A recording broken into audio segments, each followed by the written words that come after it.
What up, y'all? This is your boy, Mr. Downtown Ray Melo, and you're listening to the Entertainment Report on iHeartRadio for Wednesday, July 22nd, 2015, delivering some major stories and trends going on in the world of entertainment and beyond.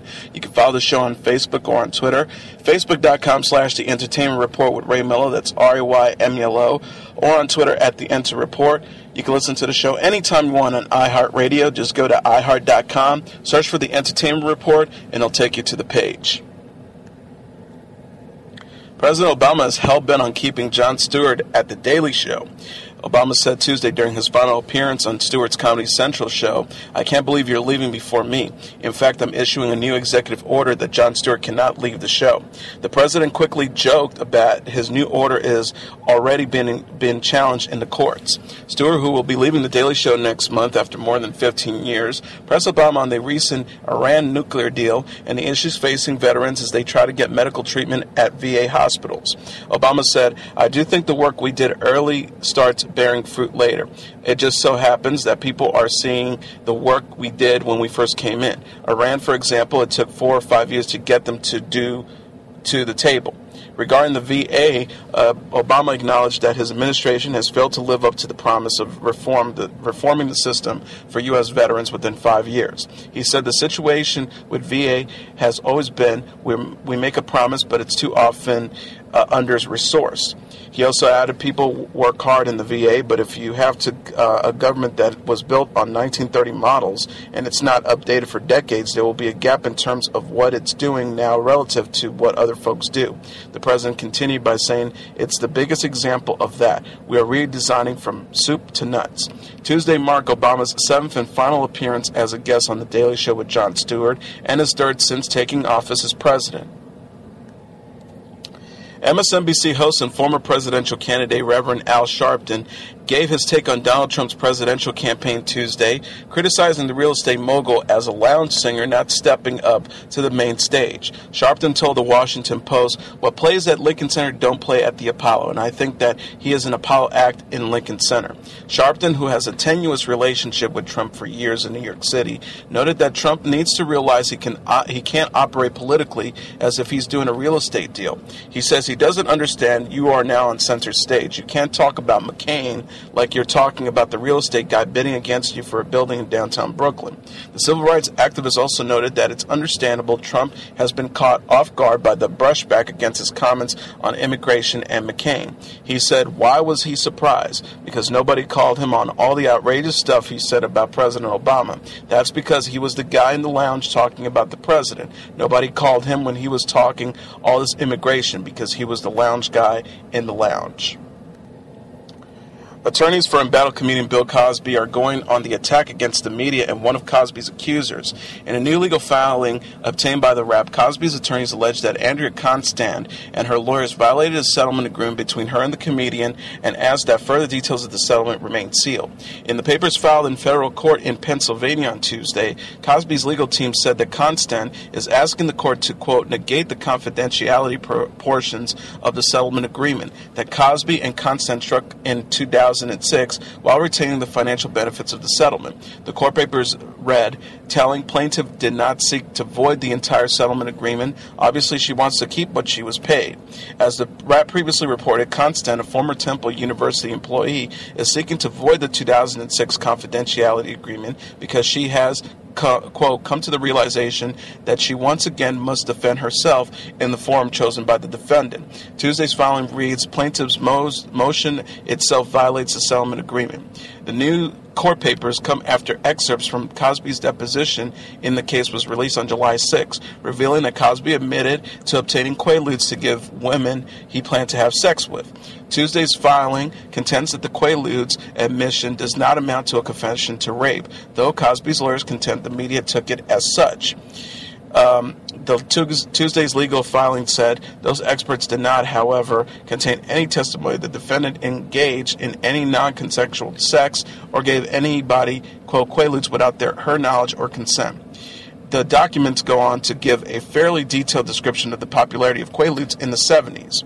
The filing reads, indeed, Quaaludes were a highly popular recreational drug in the 1970s, labeled in slang as disco biscuits, and known for their capacity to increase sexual arousal. Yet upon the unsealing of those excerpts, excerpts, the media immediately pounced, inaccurately labeling the released testimony as defendant's confession of drugging women and assaulting them. In recent months, Cosby has been accused of rape and sexual assault by dozens of women, with a common theme before that he allegedly drugged them beforehand. Cosby's attorney Martin Singer has denied such accusations in the past. However, in the light of the scandal, Cosby has suffered a number of career setbacks, with NBC ditching plans to develop a comedy for Cosby and Netflix opting to postpone a comedy special starring the comedian. FCC Chairman Tom Wheeler recommended approval of AT&T's proposed $48 billion acquisition of DirectTV in a statement Tuesday. The statement was followed by an announcement that the Department of Justice's Antitrust Division will close its investigation into the merger. An order currently circulated to FCC commissioners for approval includes conditions that will directly benefit consumers by bringing more competition to the broadband marketplace, Wheeler said.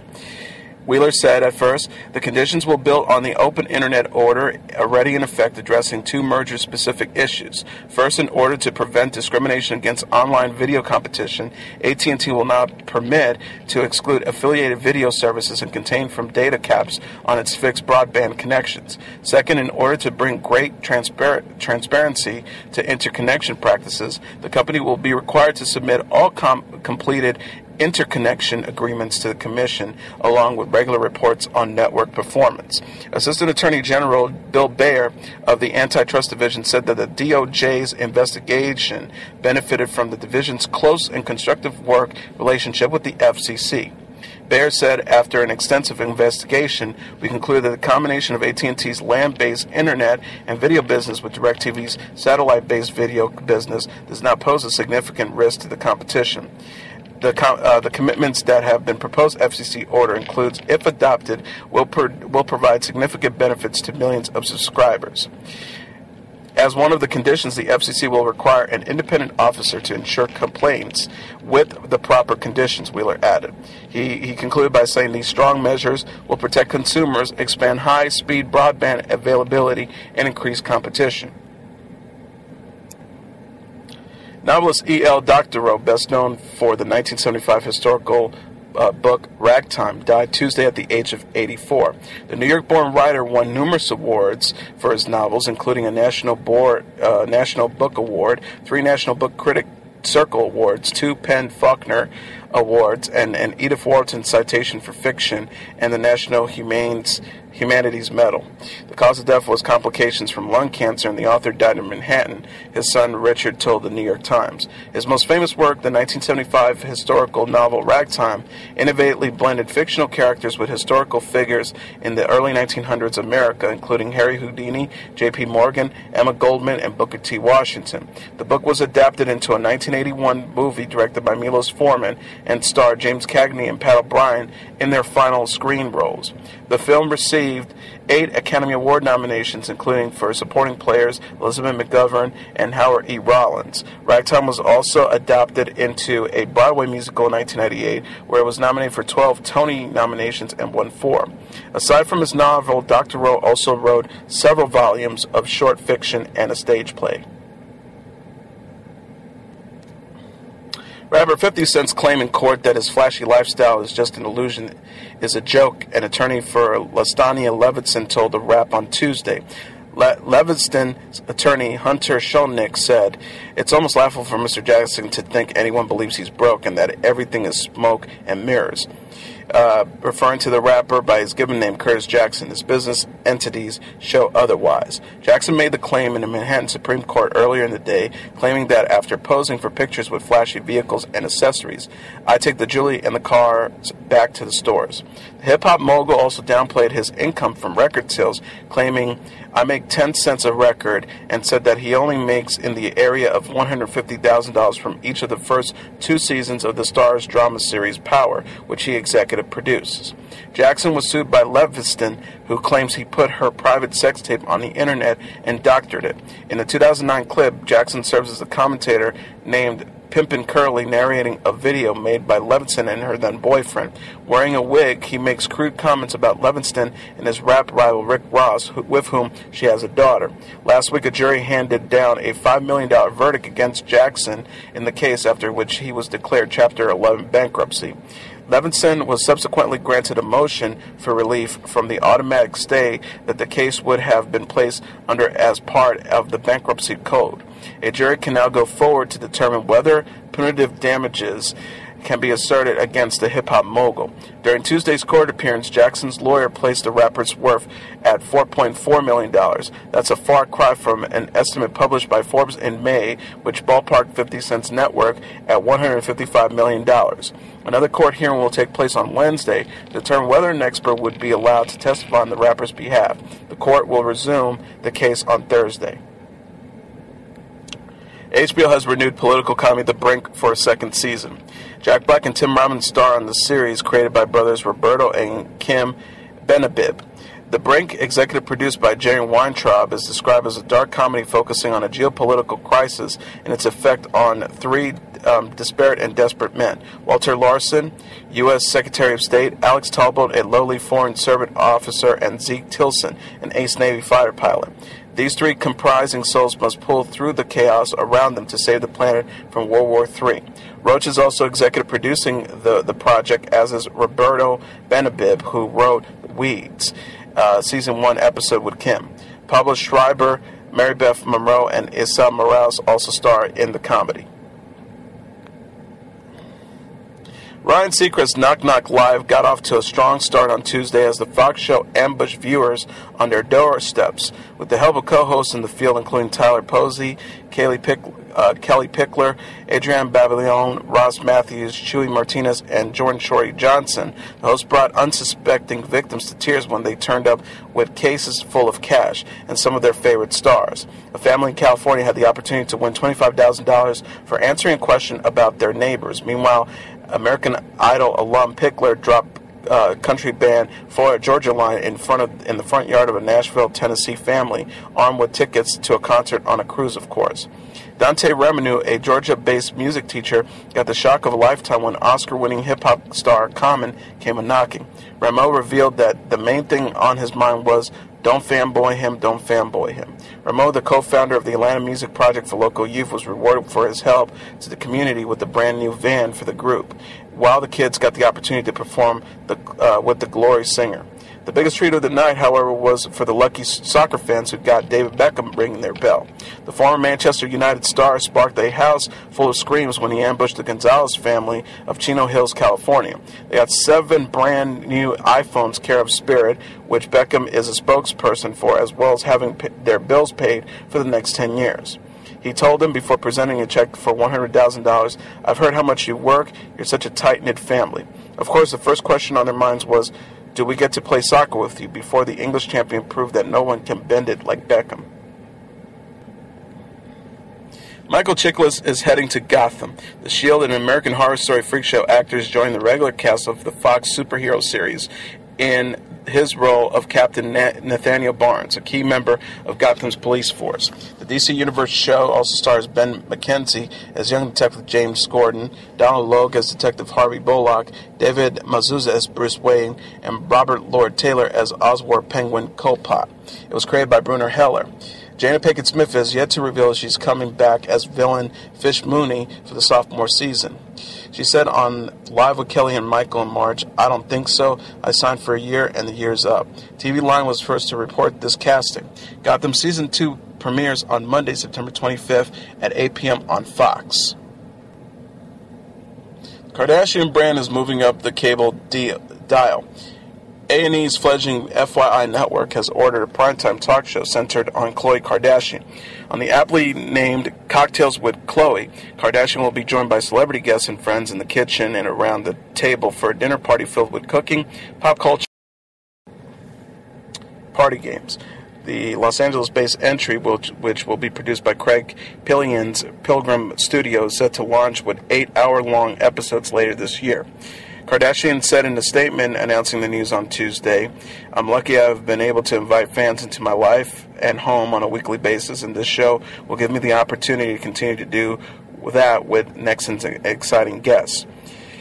with Pillion adding, Khloe Kardashian has emerged as a star in her own right with a gift for remaining funny, warm, and relatable while representing as aspirational pop culture.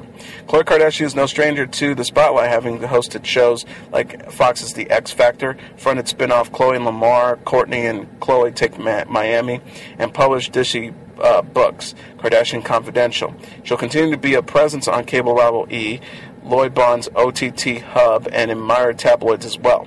As though there's plenty of room for error, as her mom, Kris Jenner, learned during her 2013 stint as a daytime talk show host, Kardashian won't lack for newsworthy topics, including sister Kim's pregnancy, Kourtney's split from Scott Disick, and parent Caitlyn's recent transition.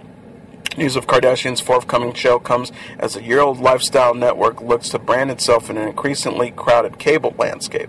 FYI's Senior Vice President of Programming and Development, Gina McCarthy, who will serve as an EP along Kardashian and Piglian, noted that Kardashian is an iconic millennial voice that should help the network cut through the clutter.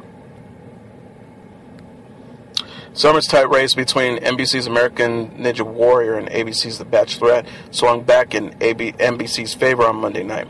A new episode of the physical competition improved 0.2 of a point from last week, averaging a 2.0 rating in the key demo of adults 18 to 49. NBC also had an even episode of Running Wild with Bear Giles, 1.2 adults, giving NBC a demo victory for the night. The Bachelorette was even with the prior episode 1.9 rating among adults 18 to 49, as was a new Whispers episode 0.9 adults at 10 p.m.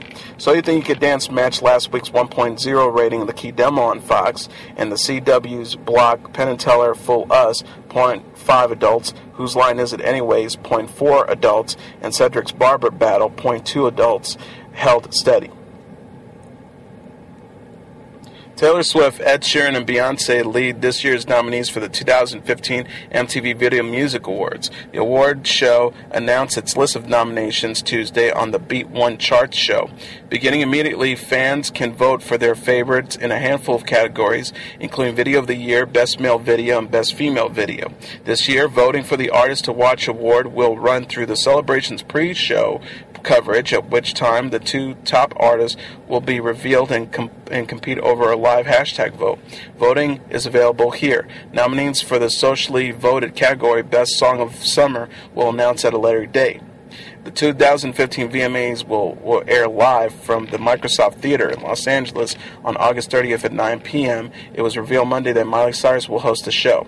Here are the nominees for Video of the Year: Beyonce, 7-Eleven, Ed Sheeran, Thinking Out Loud, Taylor Swift featuring Kendrick Lamar, Bad Blood, Mark Ronson featuring Bruno Mars, Uptown Funk, Kendrick Lamar, All Right. For Best Male Video, Ed Sheeran for Thinking Out Loud, Mark Ronson featuring Bruno Mars for Uptown Funk, Kendrick Lamar, All Right, The Weeknd, Earn It, and Nick Jonas for Chains. Best Female Video, Beyonce, 7-Eleven, Taylor Swift, Blank Space, Nicki Minaj, Anaconda, Sia, Elastic Heart, Ellie Goulding, Love Me Like You Do. Best Hip Hop Video, the nominees were Fetty Wap, Trap Queen, Nicki Minaj, Anaconda, Kendrick Lamar, All Right, Wiz Khalifa featuring Charlie Puth with See You Again, Big Sean featuring E40, IDFW. Best Pop Video, Beyonce, 7-Eleven, Ed Sheeran, Thinking Out Loud, Taylor Swift, Blank Space, Mark Ronson featuring Bruno Mars, Uptown Funk, Maroon 5 with Sugar. Best Rock Video, Hozier, Take Me to Church, Fall Out Boy, Uma Thurman, Florence and the Machine, Ship to Wreck, Walk the Moon, Shut Up and Dance, and Arcadic Monkeys with Why You Only Call Me When You're High. Artists to Watch, Fetty Wap, Trap Queen, Vance Joyce, Riptide, Georgia Riza, Budapest, James Bay, Hold Back the River, FKA Twigs, Pandemonium. Best Collaboration, the nominees include Taylor Swift featuring Kendrick Lamar, Bad Blood, Mark Ronson featuring Bruno Mars, Uptown Funk, Wiz Khalifa featuring Charlie Puth, See You Again, Ariana Grande and The Weeknd with Love Me Harder, Jessie J, Ariana Grande, and Nicki Minaj for Bang Bang. And Video with a Social Message, Jennifer Hudson with I Still Love You, Kobe Calais, Try, Big Sean featuring Kanye West and John Legend, One Man Can Change the World, Rihanna, American Oxygen, and Whale, The White Shoes. Despite Nicki Minaj getting 3 nods, barbs across the Twitterverse were quickly to point out that Nicki's Beyonce collaboration, Feeling Myself, was nowhere to be found. That didn't sit right with Nicki, who publicly called out MTV on Twitter hours after the nominations were revealed. She tweeted, "MTV, thank you for my nominations. Did Feeling Myself miss the deadline?" Or, after retweeting a few fans' similar complaints, Minaj opinioned that Anaconda, which is up for Best Female Video and Best Hip Hop Video, would be up for Video of the Year if she were, quote, a different kind of artist. Minaj added, "When the other girls dropped a video that breaks records and impacts culture, they get that nomination." She presumably alluded to Taylor Swift's Bad Blood, the only other record-breaking video from a woman nominated for Video of the Year. According to Nicki, she tweeted, you couldn't go on social media with seeing people doing the Anaconda cover choreo outfits for Halloween, an impact like that, and no Video of the Year nomination. One possible explanation for one of the slubs, Feeling Myself, initially dropped as a title exclusive, which means fewer people saw the clip at first than it had hit YouTube. Even some of Minaj's fans were quickly to point this out on her Twitter and Instagram. Indeed, Taylor Swift appeared to pick up on the not-so-subtle reference to her own video. Swift responded by tweeting at Minaj, "I've done nothing but love and support you. It's unlike you to pit women against each other." She also invited Minaj to join her on stage if she wins. Minaj replied to Swift's tweets by denying that she was referring to Swift. "You must not be reading my tweets," Minaj wrote. "Didn't say a word about you. I just love you just as much." Other music and television stars couldn't help but make light of the tension. Following Minaj's post, Bruno Mars tweeted, "Yo, I want in on this Twitter beef. VMAs is the new WWF. Hashtag Ed Sheeran, fuck you." He also retweeted an image of himself and Ed Sheeran that was doctored to resemble a boxing promotional poster. Aaron Paul, the star of Breaking Bad, also chimed in later in the day, offering to treat the 2 female musicians to coffee and pancakes to, quote, talk this through. He tweeted, Dear at Taylor Swift's 13 and at Nicki Minaj, I love you both. How about we all get together and talk this through? Coffee, pancakes, my treat, AP. And now let's look back at what happened on this date in entertainment history. On this date in 1977, Elvis Costello's debut album, My Aim Is True, is released. Both musically and personally, Costello wasn't really part of the punk scene he came out of, but the anger and attitude that defined Costello's far more sophisticated songwriting definitely reflected his sympathy with the punk movement. He said, "We live in a block of flats and we couldn't really play music at night," he later recalled, "but I really used to enjoy playing God Save the Queen loud because all the little old ladies would be outraged." Costello wrote nearly all of the songs that would make up My Aim Is True during the first half of 1977 while playing live gigs and squeezing in recording sessions with producer Nick Lowe around his day job. From its appropriate title first track, Welcome to the Working Week, to the now classic Allison, Less Than Zero, and The Angels Wanna Wear My Red Shoes, My Aim Is True announced the arrival of a truly unique new talent. Concerned that his music might not reach a wide enough audience, Costello staged the now famous stunt of performing live on the street outside a meeting of CBS executives in late July 1977 to protest the fact that his album, released in the UK on the independent Stiff label, had no distribution in the United States. Within months, he was signed to CBS, and the American release of My Aim Is True followed in the spring of 1978. Less than 12 months later, Elvis Costello had 2 more full-length albums in release, This Year's Model in 1978 and Armed Forces in 1979, and was well on his way towards becoming a music superstar. And on this date in 2005, The March of the Penguins was released. The March of the Penguins, a French-made documentary about emperor penguins in Antarctica, opened in theaters across the United States. March of the Penguins went on to win numerous awards, including an Oscar, and became one of the highest-grossing documentaries in movie history. March of the Penguins followed the year-long reproductive cycle of the emperor penguins and their adventurous journey between the oceans and the inland breeding grounds. 2 cinematographers spent a year in isolated terrain and challenging weather conditions in order to film the penguins in their natural habitat. The penguin parents parents were shown caring for their unhatched eggs and young chicks. Male-female penguin couples were presented as monogamous, leading some conservative commentators to declare that March of the Penguins promoted family values. The film's French director Luc Jacques rejected this view. In a 2005 interview with the San Diego Union Tribune, he said, "I condemn this position. I find it intellectually dishonest to impose this nature of something that's part of nature. It's amusing. But if you take the monogamy argument from one season to the next, the divorce rate, if you will, is between 80 to 90%. The monogamy only lasts for the duration of one reproductive cycle. You have to let penguins be penguins and humans be humans." The American version of the March of the Penguins featured straightforward narration by the Oscar-winning actor Morgan Freeman. However, the French version of the film, titled La Marche de l'Emperador, used the voices of human actors to make it appear as if the penguins were speaking. At the 78th Academy Awards on March 5, 2006, March of the Penguins won an Oscar for Best Documentary feature. The success of March of the Penguins appeared to spark a mini penguin craze. In November 2006, Happy Feet, a computer-animated film about emperor penguins, opened in U.S. theaters. Happy Feet, which featured the voices of Elijah Wood, Robin Williams, and Nicole Kidman, won an Oscar for Best Animated Feature at the 79th Academy Awards on February 25, 2007. And that is your entertainment report for Wednesday, July 22nd, 2015. I'm your host, Mr. Downtown Ray Melo. I'll be back tomorrow to deliver some major stories and trends going on in the world of entertainment and beyond. You can follow the show on Facebook or on Twitter, facebook.com/The Entertainment Report with Ray Melo. That's RAYMELO, or on Twitter at The Enter Report. You can listen to the show anytime you want on iHeartRadio. Just go to iHeart.com, search for The Entertainment Report, and it'll take you to the page. Good night, and God bless you all.